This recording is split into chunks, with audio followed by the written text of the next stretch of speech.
Էլի պիտի հիշեցնեմ հարգելի բարեկամներ, որ 2026 թվականի հունիսի 7-ին դուք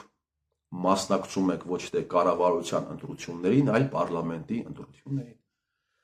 Ու ճիշտ կլինի ասել,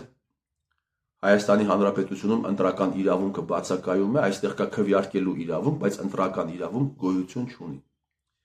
Հիմա դուք հարգելի բարեկամներ գնալու եք քվեարկեք, որպեսզի ձևավորվի ոչ թե կառավարություն, այլ առաջին հերթին պարլամենտ, որը պիտի վերահսկողություն սահմանի կառավարության գործունեության նկատմամբ, այսինքն երբ կառավարությունը հանցագործություն է անում, պետք է կառավարության ղեկավարի շլինքից բռնեն։ Դուք ավելի կարևոր process-ի եք մասնակցում, հարգելի բարեկամներ, process-ի եք մասնակցելու 26 թվականի հունիսի 7-ին։ Եվ օգտվելով առիթից, հարգելի բարեկամներ, ուզում եմ հարց ուղղել ընդդիմադիր դրոշը վերցրած իրենց փողերի հաշվին, ընդդիմադիր դրոշը վերցրած ծածանող 3 ուժերի ներկայացուցիչներին։ Սամվել Կարապետյանի, Գագիկ Ծառուկյանի եւ Ռոբերտ Քոչարյանի ուժերի գլխավորած ուժերի ներկայացուցիչներին եւ իրենց ղեկավարներին։ Սև լճի հատվածում կան դիրքեր, որտեղ հայ տղամարդկանց տանում են ծառայություն անցկացնելու, գցելով ուղիղ ադրբեջանական, փաստացի ուղիղ ադրբեջանական գերության մեջ։ Հիմա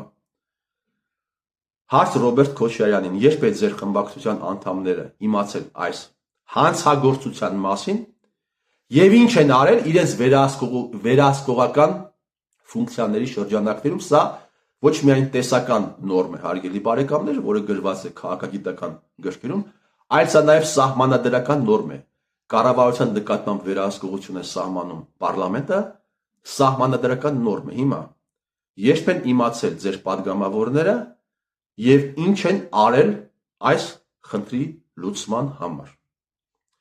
Երբ են իմացել падգամավորները ձեր եւ քանի անգամ են այս խայտառակության վերաբերյալ ելույթներ ունեցել։ Նույնը վերաբերվում է, նույն հարցը վերաբերվում է նաեւ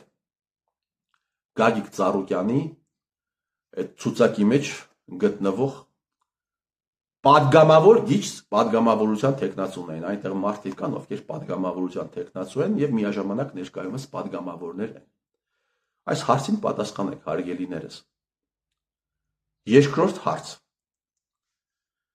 Հայաստանի Հանրապետության արևմտյան սահմանը անցնում է, ինչպես գիտեք, Արաքսգետով մոտավորապես 145-150 կիլոմետր եւ Հայաստանի Հանրապետության վարչապետներից մեկը նախքին վարչապետներից մեկի հետ աֆիլիացված կազմակերպությունը Արաքսգետի հովիտը այնքան է շահագործել, այնքան է քերել, խոսքը վերաբերվում է Թավշյա ոչ բռնի կլոունադայից հետո տեղի ունեցած ժամանակահատվածին եւ բնականաբար այս ամենը տեղի ունեցել ուղիղ կառավարության պատասխանատվության ներքո կառավարությունն է սա արել ըստ էության։ Հիմա Հովիկ Աբրահամյանի հետ աֆիլիացված կազմակերպությունը այնքան է քերել, որ գետը փոխել է իր հունը էականորեն փոքրացնելով Հայաստանի Հանրապետության այսպես կոչված ինքնիշխան տարածքը։ Հիմա պարոն Ռոբերտ Քոչարյան, պարոն իմիջիայից Հովիկ Աբրահամյանը, ինչքան գիտեմ, խնամիական հարաբերություններ ունի Ծառուկյան Գագիկի հետ։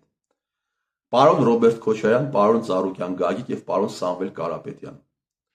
Ձեր պարլամենտ անցնելու պարագայում այս խայտառակության վերաբերյալ լսումներ կազմակերպվելու են, այս հարցը բարձրաձայնվելու է, Փաշինյան Նիկոլից պատասխան պահանջելու եք, Հովիկ Աբրահամյանից պատասխան պահանջելու եք, պարլամենտը իր վերահսկողական ֆունկցիաների շրջանակներում, թե ոչ։ Այս հարցը ընդհանրապես այս հարցի մասին խոսվելու է, թե ոչ, ես դες ասեմ իմ ունեցած տվյալներով հայկական կողմը դիմել է թուրքական կողմին, նույնիսկ որպեսզի սահմանը վերադարձնեն, հին տեղով անցնի, թուրքերը մերժել են եւ ճիշտ էլ արել են։ Հիմա սա պետական մասշտաբի հանցագործություն է։ Հիմա սրա վերաբերյալ դուք խոսելու եք, թե չեք խոսելու։ Եթե պարլամենտ անցնեք, կխոսեք, իսկ ինչու հիմա չեք խոսում։ Իսկ ինչու մինչև հիմա չեք խոսել, պարոն Ռոբերտ, այս թեմայի վերաբերյալ, թե չեք ուզում երկրորդ ֆրոնտը բացեք։ Չեք ուզում երկրորդ ֆրոնտը բացեք։ Դուք չեք կարող երկրորդ ֆրոնտը բացեք, որովհետև Հայաստանի Հանրապետությունում գոյություն ունի մեկ ֆրոնտ։ Փաշինյան Նիկոլը, հարգելի բարեկամներ, առավոտից երեկո խոսում է մարտի 1-ի հանցագործների մասին։ Հիմա ուղիղ հարց եմ տալիս Սամվել Կարապետյանին, Գագիկ Ծառուկյանին, Ռոբերտ Քոչարյանին։ Մարտի 1-ին դուք ինձանից լավ գիտեք, որ Արցախից զորքեր է բերվել Հայաստանի Հանրապետություն մարդկանց շնչելու համար։ Զորքերի հրամանատարներն են եղել Օգանովսկին, հատուկ նշանակության զորքի հրամանատարն եղել Գագիկ Սարգսյանը։ Փաշինյան Նիկոլը մի կողմից խոսում է մարտի 1-ի դեպքերի վերաբերյալ, կարգել է բոլորին դավաճան տականք թշնամի մարտասպան, մյուս կողմից ֆինանսական ծառայություններ է մատուցում զորքերի հրամանատարներին։ Իմ ունեցած տվյալներով, օրինակ Գագիկ Սարգսյանի հետ աֆիլացված Սպեցնազի Գագոյի հետ աֆիլացված կազմակերպությանը Փաշինյան Նիկոլի կառավարման տարիներին ներվել է, տրվել է եւ հետագայում ներվել է 10 միլիոն դոլարից ավել գումար։ Հիմա հարց պարոն Ռոբերտին, պարոն Գագիկին եւ պարոն Սամվելին։ Իմիջիայլոց պարոն Սամվել Կարապետյան 800 միլիոն դոլար վարկել Փաշինյան Նիկոլը ջրել է, ներողություն եմ խնդրում ժարգոնային արտահայտության համար, 23 թվականի դեկտեմբերին Արցախում տրված վարկերն են եղել եւ իմ ունեցած տվյալներով այդ 800 միլիոն դոլարի մեջ է մտնում 30 դոլար ձեր վարկը։ Ձեր վարկը Փաշինյան Նիկոլը հեչ է արել։ Հիմա հարգելի ընդդիմադիրներ, ազգի ճակատագրով մեռնող, ապրող, ձեր տեղը չգտնող ընդդիմադիրներ, եթե դուք անցնում եք պարլամենտ, բայց չեք կարողանում ձևավորել իշխանություն, կամ ձևավորում եք իշխանություն, այս հանցագործությունը բացահայտվելու է, թե չի բացահայտվելու։ Այս ավանտյուրան, որը տեղի է ունեցել ազգի հետ եւ մեդիաների միջոցով, ազգային անվտանգության ծառայության գործակալ խմբագիրների, ազգային անվտանգության ծառայության գործակալ լրագրողների, ազգային անվտանգության ծառայության գործակալ դեպուտատների միջոցով այս ավանտյուրայի միջից չեն թողնում, որպեսզի ազգը դուրս գա։ Հիմա բացահայտումներ տեղի ունենալու են, թե չեն տեղի ունենալու։ Եվ վերջում, պարոն Ռոբերտ, պարոն Գագիկ Ծառուկյան եւ պարոն Սամվել, ես ունեմ հիմնավոր կասկածներ, որ շատ ու շատ կուսակցությունների ցուցակներ կազմվել են Հայաստանի Հանրապետության ազգային անվտանգության ծառայության միջոցով։ Ըստ ձեզ, պարոն Ռոբերտ, ձեր առաջին 10-ում քանի գործակալ կլինի ԱԱՑ-ը։ Ըստ ձեզ, պարոն Գագիկ, ձեր առաջին 10-ում ԱԱՑ-ը քանի գործակալ կլինի։ Ըստ ձեզ, պարոն Սամվել, առաջին 10-ում ազգային անվտանգության ծառայության քանի գործակալ կլինի։ Գործակալներ, ում ժողովուրդը ասում է բոզ։ Ազգային անվտանգության ծառայության գործակալները, հարգելի բարեկամներ, այս ողջ ողբերգությունը տեղի է ունեցել ազգային անվտանգության ծառայության ընդհանրապես եւ մասնավորապես նաեւ գործակալների միջոցով, ում ժողովուրդը անվանում է ազգային անվտանգության ծառայության բոզ։ Օրինակ Փաշինյան Նիկոլի շրջապատում վխտում են ազգային անվտանգության ծառայության գործակալները։ Արադ Միրզյանը դրա վառ ապացույցն է, թեպետ ինքը ասում է, որ ինքը գործակալ չի, այլ փորձագետ է։ Տարիներ շարունակ բազմացրել են ընդդիմադիր գործիչներ ԱԱՑ գործակալներ, դատավորներ ԱԱՑ գործակալներ, դատախազներ ԱԱՑ գործակալներ, հոգևորականներ ԱԱՑ գործակալներ, քրեական հեղինակություններ ԱԱՑ գործակալներ եւ այսպես շարունակ։ Այսինքն, եթե դու այս պետությունում պիտի որևէ ստատուսի հասնես, դու պիտի պարտադիր համագործակցես